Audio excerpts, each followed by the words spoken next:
Hello everyone, welcome to my channel literature lighthouse. आज की class में हम डिस्कस करेंगे बहुत ही इंपॉर्टेंट टॉपिक जो बहुत कंफ्यूजिंग भी है बहुत सारे स्टूडेंट्स के लिए।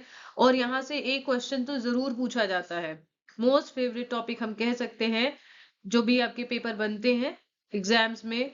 ओके, और ये किसी भी एग्जाम के लिए बहुत इंपॉर्टेंट है, कोई ऐसा नहीं कि कोई पार्टिकुलर एग्जाम के लिए इंपॉर्टेंट है। तो आज हम डिस्कस करेंगे the phrase and the clause. तो आप सभी पेन एंड पेपर लेके एकदम अलर्ट हो जाइए। बुक आपके पास होनी चाहिए जैसा मैंने पिछले क्लास में बताया है। और बाकी चीजों से आपका ध्यान एकदम हट जाना चाहिए क्योंकि आज का टॉपिक बहुत इंपॉर्टेंट है। और आप मुझे क्लास के एंड में ये जरूर बताइएगा कि क्या आपको फ्रेज एंड क्लॉज में जो भी डाउट थे क्या वो क्लियर हुए। तो आपकी फीडबैक, आपका जो रिस्पॉन्स है वो मेरे लिए बहुत इंपॉर्टेंट है क्योंकि मेरा जब भी मैं लेक्चर बनाती हूँ तो मेरा इंटेंशन ये रहता है कि बिल्कुल बेसिक तरीके से समझाऊं और हर बच्चे को समझ में आए। ऐसा नहीं है कि जो बहुत एक्सीलेंट है उसे समझ में आए, एवरेज और एवरेज से भी नीचे वाला जो बच्चा है उसे भी समझ में आए। तो चलिए स्टार्ट करते हैं। तो हमने जो लास्ट क्लास में जो डिस्कस किया है एक बार मैं उसे रिमाइंड करा दूं आपको। हमने डिस्कस किया है सेंटेंस। सेंटेंस क्या होता है? ग्रुप ऑफ वर्ड्स होता है जो मीनिंगफुल होता है। ठीक है, ग्रुप ऑफ वर्ड्स और भी होते हैं जैसे फ्रेज एंड क्लॉज, दोनों ग्रुप ऑफ वर्ड्स होते हैं बट ये मीनिंगफुल नहीं होते हैं। लेकिन अगर मैं सेंटेंस की बात करूं तो ये ग्रुप ऑफ वर्ड्स होगा जो एक सेंस मीनिंगफुल जो वाक्य है उसे हम कह सकते हैं, या इसमें एक प्रॉपर मीनिंग निकलेगी, फुल मीनिंग। ठीक है, इसके बाद हमने टाइप्स ऑफ सेंटेंसेस डिस्कस किए थे। नेक्स्ट क्लास में हमने डिस्कस किया था एक सेंटेंस के पार्ट, सब्जेक्ट एंड प्रेडिकेट। अब आज की जो क्लास है हम उसमें डिस्कस कर रहे हैं कि एक सेंटेंस में फ्रेज भी होते हैं और क्लॉज भी होते हैं। और फ्रेज और क्लॉज में जो अंतर होता है वो काफी कंफ्यूजिंग है बहुत बच्चों के लिए। तो मैंने उस कंफ्यूजन को क्लियर करने के लिए कुछ और भी ऐड किया है। ठीक है, लाइक मैटर जो आपका सब्जेक्ट मैटर आप कह सकते हैं, या एक्सप्लेनेशन के तौर पे मैंने कुछ और भी कंटेंट ऐड किया है इसमें। क्योंकि आप ये ना कंफ्यूज हो जाए कि ये तो हमारी बुक में दिया ही नहीं है और ये कहाँ से पढ़ाया जा रहा है। तो जितना आपकी बुक में दिया है पहले मैं उसे डिस्कस करूंगी और उसके बाद फ्रेज एंड क्लॉज के टाइप्स हम यहाँ पे शॉर्ट में डिस्कस कर लेंगे।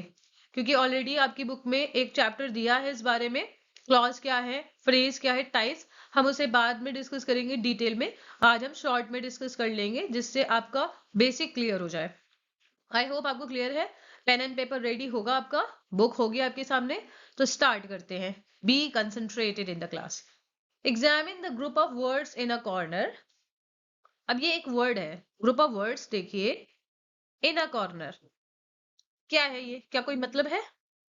इट मेक्स सेंस, ये एक सेंस तो बनाता है। इन अ कॉर्नर मतलब क्या होगा? कॉर्नर में, एक सेंस तो है। बट क्या ये कंप्लीट सेंस है? It is not complete sense. ठीक है, तो ऐसे group of words, such A group of words which make sense, जो सेंस तो बनाते हैं but not complete sense, is called a phrase. Phrase क्या होंगे? ऐसे ग्रुप ऑफ वर्ड्स जिनका कुछ सेंस तो होगा बट कंप्लीट सेंस नहीं होगा, इन्हें हम कहते हैं फ्रेज। सेंटेंस का क्या होगा? कंप्लीट सेंस निकलेगा, कंप्लीट मीनिंग। ठीक है, अब देखते हैं कुछ दिए हैं सेंटेंसेस, इसमें कुछ ग्रुप ऑफ वर्ड्स हैं बोल्ड लेटर में, वो फ्रेजेस हैं। तो बोल्ड आपकी बुक में दिए हैं, यहाँ मैंने इसे हाईलाइट किया हुआ है। ठीक है, the sun rises in the east, ये क्या हो गया हमारा? Group of words, phrase. Humpty Dumpty sat on a wall, ये क्या हो गया? Phrase. They came a giant, there came a giant to my door, ये क्या हो गया? Phrase. It was a sunset of great beauty, ये क्या हो गया? फ्रेज। तो ये चारों जो है हमारे फ्रेज हैं। अगर आप देखें तो इन सभी ग्रुप ऑफ वर्ड्स को हम जब एनालाइज करेंगे तो हमें पता चलेगा कि ये कुछ ना कुछ हमारे जानकारी बढ़ा रहे हैं, इंफॉर्मेशन बढ़ा रहे हैं सब्जेक्ट के बारे में। जैसे सन, सन के बारे में इन द ईस्ट बताया जा रहा है कि राइज होता है इन द ईस्ट में। हम्टी डम्टी बैठ गया, कहाँ बैठ गया? वॉल पर बैठ गया। जाइंट आया, कहाँ आया? मेरे डोर पर आ गया। ठीक है, सनसेट था of great beauty, it was sunset of great beauty, मतलब जो सनसेट का सीन था वो बहुत ही ब्यूटीफुल था, ग्रेट ब्यूटी का था। तो ये क्या हो गया? ये सारे फ्रेज आपके कुछ ना कुछ सेंस ऐड कर रहे हैं। ठीक है, the top of mountains were covered with snow. अब आप देखिए, the top of mountains were covered with snow. तो अब ये एग्जाम्पल है ऑफ द माउंटेन्स। ये क्या है आपका? ये भी फ्रेज है। Show me how to do it. तो हाउ टू डू इट ये क्या है आपका? ये भी फ्रेज है। ओके, तो अब हमें क्या समझ में आया कि एक फ्रेज क्या होता है? A phrase is a group of words acting as a single unit in a sentence lacking a subject verb pair and adding detail. तो हमें याद रखना है, फ्रेज होता है ग्रुप ऑफ वर्ड्स होगा, एक सिंगल यूनिट की तरह काम करता है। जैसे ये एक सिंगल यूनिट है, ये एक सिंगल यूनिट है एक सेंटेंस में। इसमें सब्जेक्ट वर्ब का पेयर नहीं होगा, ठीक है? जैसे सब्जेक्ट होती है और एक वर्ब होती है, फाइनाइट वर्ब, इसका पेयर हमें यहाँ नहीं देखने को मिलता है, लेकिन कुछ ना कुछ ये डिटेल ऐड करता है, ठीक है? अब इसमें कुछ एग्जांपल्स आप समझिए, जैसे कि noun phrase the big red ball, verb phrase is running fast, prepositional phrases under the table, adjective phrases very happy, and idiomatic phrases like kick the bucket। ये बहुत इंपॉर्टेंट है, ये किसी एग्जाम में मैंने देखा है क्वेश्चन। किक द बकेट मतलब होता है टू डाई। इडियोमेटिक फ्रेजेस है, इडियम के जैसा फ्रेज है ये। किक द बकेट मतलब बकेट को किक करना नहीं, डेथ हो जाना। और पीस ऑफ केक भी इडियोमेटिक फ्रेज है, इसका मतलब होता है इजी। तो ये आपके क्या हो गए? ये फ्रेज हो गए। तो आप फ्रेज होता क्या है डिफाइन अगर आप करें तो आपको डेफिनेशन में ये लिखना है, और आप ये पॉइंट में लिख सकते हैं, phrases add richness describing nouns verbs और entire idea making sentences more expressive। तो फ्रेज रिचनेस ऐड करते हैं, डिस्क्राइब करते हैं नाउन वर्ब और एंटायर आइडिया को, और सेंटेंस को ज्यादा एक्सप्रेसिव बनाते हैं। आई होप आपको ये चीजें क्लियर है। और एक बात मैं और बता दूं आपको, आप में से बहुत लोग एलटी ग्रेड की एग्जाम की तैयारी कर रहे हैं, उसके अलावा और भी सब्जेक्टिव एग्जाम की तैयारी कर रहे हैं आप लोग, जैसे केवीएस की, एनवीएस की। तो बहुत सारे एग्जाम में आपसे सब्जेक्टिव क्वेश्चन पूछे जाएंगे जिसमें ग्रामर भी है। तो ग्रामर में आपसे डेफिनेशन प्लस एग्जाम्पल बेस्ड पे क्वेश्चन पूछे जाएंगे, जिसमें आपको active passive, narration, phrase and clause, types of sentences, tenses, इन सभी को आपको पढ़ना है। और आपके माइंड में डेफिनेशंस प्रॉपर होनी चाहिए, पार्ट्स ऑफ स्पीच ये होने चाहिए। अब देखिए, ये नहीं पता कि क्वेश्चन कैसे बनते हैं, लेकिन डेफिनेशन बेस पे क्वेश्चन बन सकते हैं, तो आप उनको एकदम क्लियर रखिए कॉन्सेप्ट को, ठीक है? अब आगे देखते हैं। तो अब हम देखते हैं कुछ common types of phrases with examples, जिससे आपको फ्रेजेस क्या होते हैं ये और क्लियर हो। आप जब रेन एंड मार्टिन में पढ़ेंगे तो आपको noun phrase, adjective phrase and adverb phrase ही मिलेंगे, एडवर्बियल फ्रेज। लेकिन जब आप और जगह पढ़ेंगे और बुक से पढ़ेंगे तो आप और भी तरीके के फ्रेज मिलेंगे, ठीक है? तो पहला देखते हैं, पहला है नाउन फ्रेज। नाउन फ्रेज क्या करता है? It acts as a noun, typically a noun with modifier, ठीक है? जैसे कि आप देखिए, अब the big red ball rolled away, ठीक है? तो ये क्या हो गया? आपका नाउन फ्रेज हो गया। द बिग रेड बॉल ये रोल अवे हो गई, ये नाउन के जैसे काम करता है, और टिपिकली इसे हम नाउन के साथ लगाते हैं विद मॉडिफायर्स, ठीक है? नेक्स्ट देखिए वर्ब फ्रेज। वर्ब फ्रेज क्या होती है? एक मेन वर्ब होती है, प्लस इसके साथ हेल्पिंग या ऑक्सिलरी वर्ब्स भी लगती है। जैसे she is studying for exams, तो हमारा इज स्टडिंग जो है helping verb plus main verb, ये हमारा वर्ब फ्रेज हो गया। इसे वर्बियल फ्रेज भी कहीं कहीं आप पढ़ेंगे। प्रेपोजिशन फ्रेज क्या होती है? जो प्रेपोजिशन फ्रेज शुरू होती है, begins with the preposition and ends with the noun और प्रोनाउन। हमेशा आपको प्रेपोजिशन के साथ नाउन या प्रोनाउन लगाना होगा, एंड प्रेपोजिशन का यूज आप पहले जो भी वर्ड्स होते हैं उनसे नेक्स्ट वर्ड्स को कनेक्ट करने के लिए लगाते हैं, ठीक है? जैसे the book on the table, okay, I put the book on the table, कोई एक ऐसा सेंटेंस है, तो ऑन द टेबल आपका क्या हो गया? प्रेपोजिशनल फ्रेज हो गया। नेक्स्ट है adjective phrase. Adjective phrase is a group of words modifying a noun, ये नाउन को मॉडिफाई करता है। जैसे कि the girl in the black dress, in the black dress modify कर रहा है द गर्ल को, ठीक है? नाउन है गर्ल। एडवर्ब फ्रेज देखते हैं। एडवर्ब फ्रेज मॉडिफाई करता है वर्ब को, एडजेक्टिव को या दूसरे एडवर्ब को, ठीक है? जैसे कि ही रैन एज फास्ट एज पॉसिबल, तो यहाँ पे रैन क्या है? हमारी वर्ब है। एज फास्ट एज पॉसिबल हमारा एडवर्ब फ्रेज है, तो ये एडवर्ब फ्रेज रैन को मॉडिफाई कर रहा है, ये बता रहा है कि वो किस तरीके से दौड़ा, किस तरीके से भागा। मतलब इट एज फास्ट, इतना फास्ट जितना कि पॉसिबल था। ओके, तो इसने क्या किया, फ्रेज ने कुछ और मीनिंग ऐड किया। अदरवाइज अगर आप सेंटेंस देखें कि ही रैन, वह भागा, तो भी ये सेंटेंस कंप्लीट माना जाएगा।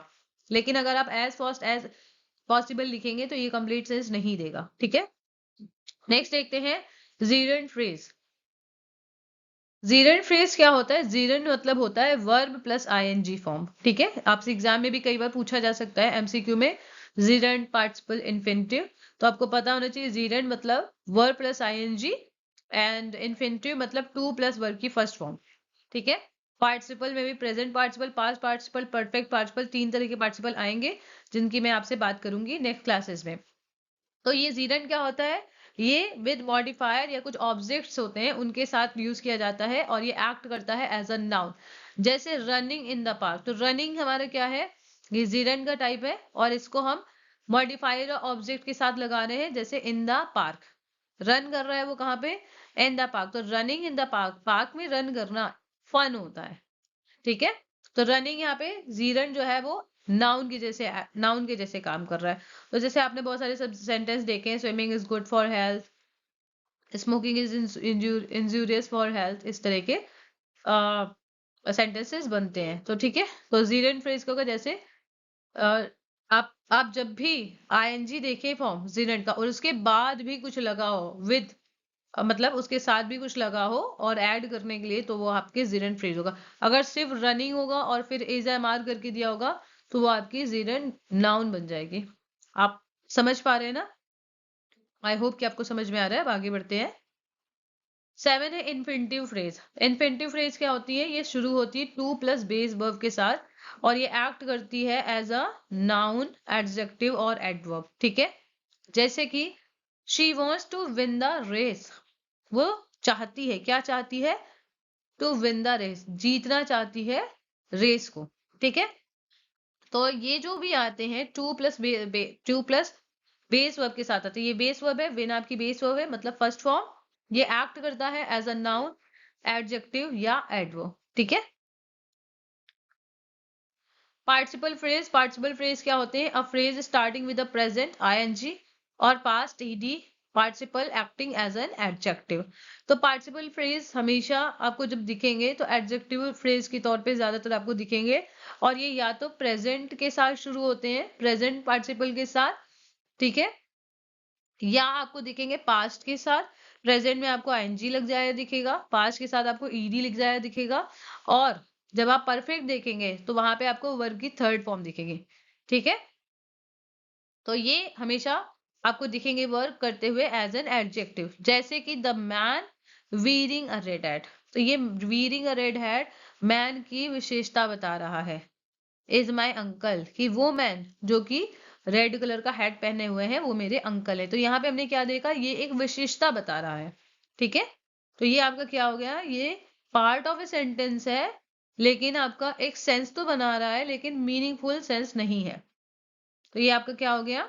फ्रेज। तो ये पार्टिसिपल फ्रेज का एग्जाम्पल है। नेक्स्ट देखते हैं एब्सोल्यूट फ्रेज। एब्सोल्यूट फ्रेज क्या होता है? ये मॉडिफाई करता है पूरे सेंटेंस को। टिपिकली आपको यहाँ पे नाउन दिखेगा और पार्टिसिपल दिखेंगे। ठीक है, जैसे कि देयर हार्ट्स पाउंडिंग। हार्ट क्या हो गया आपका? नाउन। पाउंडिंग क्या हो गया आपका? Present participle. They watch the game, तो उनके हार्ट्स पाउंड करते हुए उन्होंने गेम को देखा। ठीक है, पाउंड करना यहाँ पे मतलब है, आप कह सकते हैं एक्साइटमेंट से रिलेटेड। ठीक है, तो ये कुछ फ्रेजेस के टाइप थे, इनको आप नोट्स में अपने ऐड कर लीजिए क्योंकि आपके नोट्स में नहीं होंगे, ये बहुत शॉर्ट में दिया है, तो आपको अंडरस्टैंडिंग और ज्यादा हो जाएगी फ्रेज के लिए। इसकी हम एक और क्लास भी लेंगे, फ्रेज की अलग और क्लॉज की अलग क्लास लेंगे क्योंकि यहाँ से क्वेश्चन आपके बनेंगे। तो आगे के जो भी चैप्टर्स आएंगे उसमें हम डिस्कस करेंगे। आगे देखते हैं। अब यहाँ पे कुछ एक्सरसाइज दिए, देखते हैं। Examine the group of words in bold in the following sentences. जैसे देखते हैं, he has a chain of gold. He has a chain, अगर ये सेंटेंस है, he has a chain, complete sentence है, पूरा मीनिंग है, मीनिंगफुल सेंस बनेगा। लेकिन ऑफ गोल्ड हमने लिख दिया, उसके बारे में कुछ और ऐड इन्फॉर्मेशन हो गई है, इन्फॉर्मेशन ऐड हो गई है, तो ऑफ गोल्ड आपका क्या हो गया? फ्रीज हो गया। ठीक है, he has a chain which is made of gold. अब यहाँ पे क्या है? Which is made of gold, ये आपका क्या हो गया? क्लॉज हो गया। तो अब हम समझेंगे कि क्लॉज क्या होता है, क्योंकि अगर आप देखें तो ऑफ गोल्ड में ना तो सब्जेक्ट है ना तो वर्ब है, लेकिन यहाँ पे हमें सब्जेक्ट भी दिख रहा है और वर्ब भी दिख रहा है। ठीक है, तो ये आपको अंतर थोड़ा सा दिखेगा। देखते हैं क्या है अंतर। अगर हम देखें फर्स्ट ग्रुप ऑफ वर्ड्स को, तो ये हमारे क्या है, फ्रेज है। फर्स्ट ग्रुप ऑफ वर्ड्स आपके फ्रेज हैं, ठीक है। लेकिन जो सेकेंड ग्रुप ऑफ वर्ड्स है ये फ्रेज ऑफ गोल्ड के जैसे नहीं है। ये क्या करता है, एक सब्जेक्ट विच को कंटेन करता है एंड प्रेडिकेट। प्रेडिकेट क्या है, इज मेड ऑफ गोल्ड। हमने पिछली क्लास में डिस्कस किया है सब्जेक्ट और प्रेडिकेट। सब्जेक्ट आपका क्या होता है, जो भी नाउन या प्रोनाउन आपके जो स्टार्ट होते हैं जिससे सेंटेंस, वो आपका सब्जेक्ट होगा। लेकिन जैसे ही आप वर्ब को देखेंगे, जहां से भी आपकी वर्ब लगेगी, या तो मेन वर्ब या तो हेल्पिंग वर्ब, वहां से आपका प्रेडिकेट स्टार्ट हो जाएगा। ठीक है, तो जब हम जिसके बारे में बात करते हैं वो हमारा सब्जेक्ट होता है, और जो बात कही जाती है वो हमारा प्रेडिकेट होता है। तो हमने डिस्कस किया है। ठीक है, तो ऐसे groups of words, such a group of words which forms part of sentence, जो सेंटेंस का एक पार्ट फॉर्म करते हैं, एंड कंटेन्स अ सब्जेक्ट, और इसमें एक सब्जेक्ट होता है एंड अ प्रेडिकेट, और इसमें एक प्रेडिकेट भी होता है। तो प्रेडिकेट क्या है, is made of gold. Subject क्या है, विच। इन्हें हम क्लॉज कहते हैं। ठीक है, तो आपको समझ में आया। फ्रेज क्या होगा, ग्रुप ऑफ वर्ड्स जिसमें कोई भी सेंस नहीं है, कोई सब्जेक्ट वर्ब नहीं है, फ्रेज है। क्लॉज क्या है, पार्ट्स ऑफ सेंटेंस जिसमें एक सब्जेक्ट भी है और एक वर्ब भी है। ठीक है, प्रेडिकेट भी है, उसे हम बोलेंगे क्लॉज। तो अब देखते हैं कुछ सेंटेंसेस जिसमें वर्ड्स आपको क्लॉज दिखेंगे। यहाँ पे बोल्ड लिखा हुआ है, तो अब अंडरलाइन सेंटेंसेस को, अंडरलाइन पार्ट ऑफ वर्ड्स को देखिए, ग्रुप ऑफ वर्ड्स को। People who pay their debts are trusted. तो पीपल यहाँ पे क्या है, subject. Who pay their debts, ये क्या है, आपका क्लॉज है। ठीक है, क्यों क्लॉज है, क्योंकि यहाँ पे एक सब्जेक्ट है, पे देयर डेब्ट्स ये प्रेडिकेट है। Okay, we can not start while it's raining. तो यहाँ पे वाइल इट इज रेनिंग, ये आपका क्या है, क्लॉज है। कैन नॉट स्टार्ट को ये थोड़ा सा आप कह सकते हैं इससे कनेक्ट कर रहा है। ठीक है, यहाँ पे जो मीनिंग आ रही है, हु पे देयर डेब्ट्स, ये किसके लिए है, पीपल के लिए। व्हाइल इट इज रेनिंग, ये किससे कनेक्टेड है, कैन नॉट स्टार्ट से, कि हम स्टार्ट नहीं कर सकते हैं। क्यों, व्हाइल इट इज रेनिंग, क्योंकि रेन हो रही है। पीपल जो अपने डेब्ट्स पे करते हैं वो ट्रस्टेड होते हैं, तो ये कनेक्टेड है। ठीक है, I think that you have made a mistake.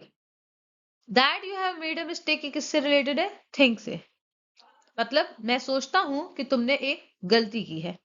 तो दैट हमारे क्या है, दैट से जो स्टार्ट हुआ सेंटेंस, तो हमारा ये क्लॉज हो जाता है। ठीक है, तो हम इसे पढ़ेंगे भी, अलग अलग हमारे जो टाइप्स है उसमें हम पढ़ेंगे भी। ठीक है, कि कितने तरीके के क्लॉज होते हैं, noun clause, adverb clause, adjective clause. तो अगर आप पहला से एग्जाम्पल देखें, हु पे देयर डेब्ट्स, ये पीपल को मॉडिफाई कर रहा है, तो ये हमारा एडजेक्टिव क्लॉज है। We can not start while it is raining, while it is raining ये आपका एडवर्बियल क्लॉज है, adverb clause. That you have made a mistake, ये आपका क्या है, नाउन क्लॉज। ठीक है, मैंने शॉर्ट में आपको बता दिया। अब हम देखते हैं क्लॉज, क्योंकि आपको समझ नहीं आ रहा होगा कि ये फ्रेज था, ये क्लॉज, ये क्या हो गया। तो हम अब शॉर्ट में डिस्कस करेंगे कि क्लॉजेस क्या होते हैं, अलग अलग तरीके के क्लॉजेस होते हैं, देखते हैं। तो क्लॉज अगर आप पढ़ें, मैंने बता दिया आपको क्लॉज क्या होते हैं, पार्ट ऑफ सेंटेंस होते हैं जिनमें एक सब्जेक्ट होगा, एक प्रेडिकेट होगा। ठीक है, क्लॉज आपके दो तरीके के होंगे, एक तो होगा इंडिपेंडेंट क्लॉज और एक होता है डिपेंडेंट क्लॉज। तो हम देखते हैं इंडिपेंडेंट क्लॉज क्या होते हैं। वो clause that can stand alone as complete sentence, जो कि किसी भी सेंटेंस में अगर आप देखें तो एक कंप्लीट सेंटेंस का फॉर्म भी रह सकते हैं, उसमें भी रह सकते हैं। इन्हें हम इंडिपेंडेंट क्लॉज कहते हैं, मतलब इन्हें अपने मीनिंग को कंप्लीट करने के लिए किसी दूसरे क्लॉज की जरूरत नहीं है। जैसे कि शी सिंग्स, ये क्या है हमारा इंडिपेंडेंट क्लॉज। अगर हम यहाँ पे ऐड कर दें she sings because she likes to do it, because she likes to do it, ये हमारा क्लॉज हो जाएगा, बट सबऑर्डिनेट क्लॉज या डिपेंडेंट क्लॉज हो जाएगा। ठीक है, इंडिपेंडेंट क्लॉज को हम प्रिंसिपल क्लॉज भी बोलते हैं, ये आप याद रखिएगा। They are playing basketball, they are playing basketball, ये हमारा क्या है, इंडिपेंडेंट क्लॉज। अभी इसी में अगर हमें डिपेंडेंट क्लॉज ऐड करना है, तो हम यहाँ पे क्या लिख सकते हैं, they are playing basketball because they are appearing for the match या they are going for the match, कुछ भी आप ऐड कर सकते हैं, ठीक है। The sun is shining brightly, तो ये the sun is shining brightly, sun जो है वो ब्राइटली चमक रहा है, ठीक है। तो ये हमारा क्या हो गया, ये भी एक कंप्लीट सेंस बना रहा है। अब इसके बाद जैसे शी सिंग्स के बाद, बास्केटबॉल के बाद, ब्राइटली के बाद भी हम कुछ अगर मीनिंग ऐड करेंगे तो ये हमारा डिपेंडेंट क्लॉज की जगह इंडिपेंडेंट क्लॉज हो जाएगा आगे। मतलब शी सिंग्स तो आपका इंडिपेंडेंट क्लॉज रहेगा, पर इसके बाद जो भी ग्रुप ऑफ वर्ड्स ऐड होगा वो हमारा डिपेंडेंट क्लॉज या सबऑर्डिनेट क्लॉज हो जाएगा, ठीक है। जैसे कि भी हम देखेंगे आगे भी example, I need to go to the store, ठीक है।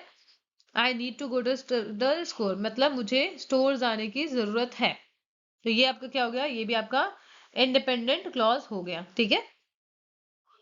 आज मुझे थोड़ा सा एक्चुअली कोल्ड है, तो शायद हो सकता है आप लोगों को थोड़ी सी आवाज अलग लग रही हो, और मैं उसके लिए माफी चाहती हूँ, क्योंकि कल भी मैं क्लास की रिकॉर्डिंग नहीं कर पाई थी थ्रोट इश्यूज के ही कारण। बट आज मैं पूरी कोशिश कर रही हूँ कि आपको चीजें क्लियर हो और गैप ना आए, क्योंकि यदि गैप आ जाता है तो फिर आपकी पढ़ाई कहीं ना कहीं डिस्टर्ब हो जाती है, तो मैं बिल्कुल नहीं चाहती हूँ ऐसा। ओके, तो आगे देखते हैं। डिपेंडेंट क्लॉज, डिपेंडेंट क्लॉज क्या होते हैं, मैंने अभी आपको बताया, जो अपने मीनिंग के लिए दूसरे क्लॉज पे डिपेंड होते हैं। प्राइमरी क्लॉज या इंडिपेंडेंट क्लॉज अपने मीनिंग के लिए किसी दूसरे क्लॉज पे डिपेंडेंट नहीं होंगे। जैसा कि आप नाम ही देख सकते हैं, डिपेंडेंट क्लॉज मतलब ये किसी पे डिपेंडेंट है। देखते हैं, they rely on independent clauses to complete their meaning, ठीक है। जैसे इसके 3 टाइप्स हैं जो मैंने अभी आपको बताए। एडवर्बियल क्लॉज, एडवर्बियल क्लॉज क्या होते हैं, ये मॉडिफाई करते हैं वर्ब को, एडजेक्टिव को या एडवर्ब को। ये किसे मॉडिफाई करेंगे, वर्ब को, एडजेक्टिव को या एडवर्ब को। अगर आप एडवर्ब की भी डेफिनेशन पढ़े तो आपको यही दिखेगा, ये मॉडिफाई करते हैं वर्ब को, एडजेक्टिव को या एडवर्ब को, ठीक है। जैसे एग्जाम्पल देखते हैं, when she arrives we will start the meeting, जब वो आएगी, यहाँ पे जब वो आती है ऐसा मीनिंग नहीं होगा, जब वो आएगी we will start the meeting. तो ये आपको क्या, ये क्या शो कर रहा है, टाइम। व्हेन शी अराइव्स ये क्या शो कर रहा है, टाइम, कि हम विल स्टार्ट जो है ये डिपेंडेंट है।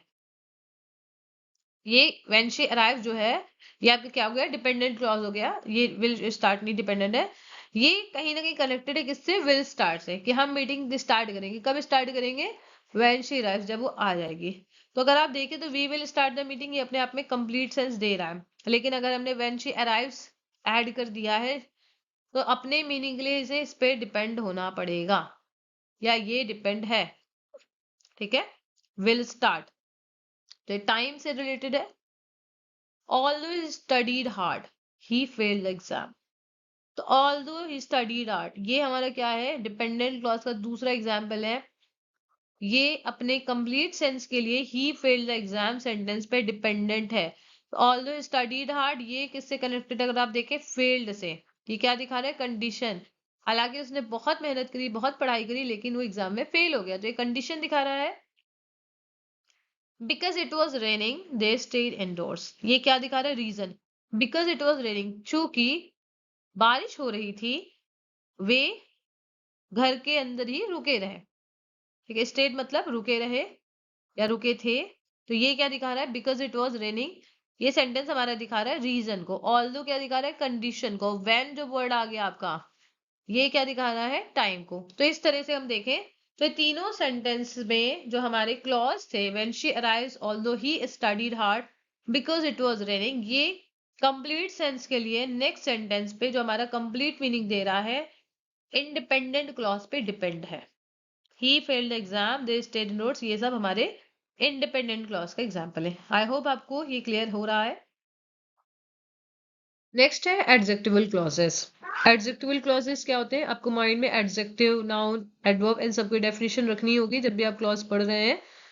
तो एडजेक्टिवल क्लॉज वो क्लॉज होते हैं जो मॉडिफाई करते हैं नाउन को या प्रोनाउन को, ठीक है। जैसे एडजेक्टिव नाउन या प्रोनाउन को मॉडिफाई करता है, सेम एज जैसे यहाँ पे देखिए, यहाँ पे आप नाउन को पहचानिए, क्या है, book, the dress, the keys, ये आपके नाउन है। दैट शी बॉट, यहाँ पे बॉट को भी आप अंडरलाइन करेंगे, she bought is on the table, ठीक है। तो द बुक ये आपकी क्या है, नाउन वाला पार्ट हो गया। दैट शी बॉट आपका क्या होगा, एडवर्ब एडजेक्टिवल क्लॉजेस। तो ये एडजेक्टिवल क्लॉजेस का एक एग्जाम्पल है। अगर आप इस सेंटेंस को देखें तो the book is on the table को आप अलग से लिखें, दैट शी बॉट को आप हटा दें, तो भी ये सेंटेंस कंप्लीट मीनिंग देगा। Same as I like the dress, ये कंप्लीट सेंस दे रहा है। दैट यू आर वेयरिंग, ये मॉडिफाई कर रहा है द ड्रेस को, कि मैं ड्रेस पसंद करता हूँ। कौन सा ड्रेस, या मैं पसंद करती हूँ जो तुम पहने हुए हो या जो तुम पहन रही हो। ठीक है, तो यहाँ पे that you are wearing clause modify कर रहा है द ड्रेस नाउन को। He found the keys that were lost, तो ही फाउंड द कीज ये आपका कंप्लीट सेंस दे रहा है। दैट वर लॉस्ट ये क्या कर रहा है, ये कुछ बता रहा है, कुछ एडिशनल बता रहा है किसके बारे में, द कीज के। तो ये जो सेंटेंस है दैट वर लॉस्ट, यहाँ पे अगर आप देखें तो ये सब्जेक्ट है और ये वर्ब है, तो ये एक क्लॉज बना दे रहा है। ठीक है, तो ये आपके कुछ एडजेक्टिवल क्लॉजेस के एग्जांपल थे एंड आई होप कि आपको ये क्लियर है। नेक्स्ट देखते हैं नाउन क्लॉजेस। नाउन क्लॉजेस काम करते हैं, कैसे काम करते हैं, फंक्शन करते हैं as nouns within a sentence, noun के जैसे फंक्शन करते हैं। नाउन देखिए अब क्या है, या तो सब्जेक्ट होगा या तो ऑब्जेक्ट होगा, है ना, केस इन ऑपोजिशन, ये सब काम करते हैं। तो आप नाउन जब आप पढ़ेंगे तो आपको पता चलेगा।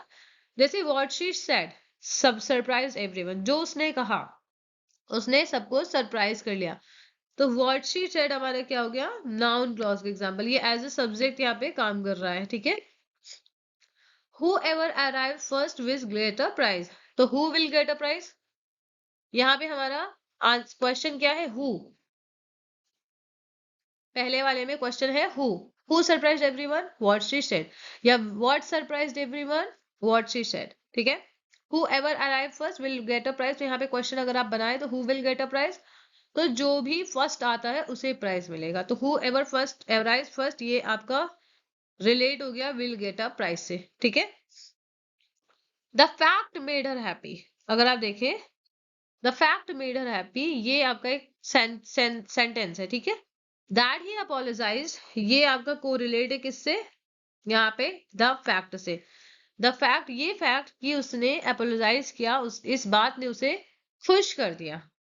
तो ये आपके कुछ एग्जाम्पल थे नाउन क्लॉज के, आप इसको अपनी नोटबुक में नोट कर सकते हैं, जो भी आप कॉपी पेन कॉपी या रजिस्टर जो भी यूज कर रहे हैं। ठीक है, तो इसको हम अभी और भी डिस्कस करेंगे आगे क्लासेस में, लेकिन यहाँ पे एक शॉर्ट या ब्रीफ इंट्रोडक्शन आप कह सकते हैं, ताकि आपको क्लॉज एंड फ्रेज की क्लैरिटी हो जाए विद एग्जाम्पल्स विद टाइप्स। ठीक है, अब हम आते हैं कॉन्क्लूजन पे।